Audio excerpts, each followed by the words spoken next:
Jason, we also had here in the last 2 or 3 days, the over-unders came out according to Vegas, and Oklahoma, Oklahoma State. No, Oklahoma State's at 8.5. I was going to put them in there with Oklahoma, but just focusing on the Sooners at 9.5.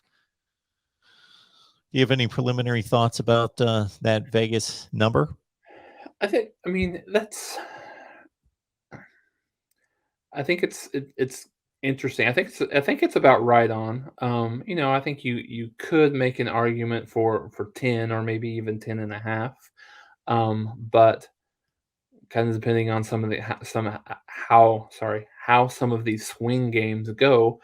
Um, when you think about the schedule, Nebraska is going to be I don't know that I would say it's going to be a toss up, right? But I think it'll be a difficult game navigating for their first game um, away from Norman in the on the year. Obviously, Texas is always going to be kind of a toss up type of game.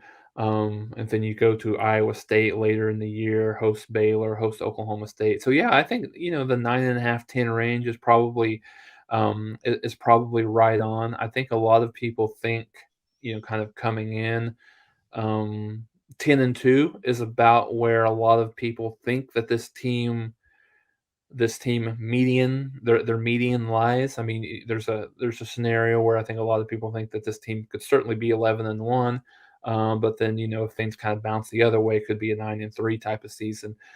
So I think 9.5 is right on, and I think like I said early on, it'll be interesting with this team to see defensively and offensively for that matter how they adjust to both new systems. I mean, having the spring ball was absolutely critical in getting the install and everything that they've been able to do. So I think the 9.5 is fairly right on. I would probably just right now, obviously not my official prediction, or anything like that. I would probably lean slightly above the over, but I think that's pretty solid right there.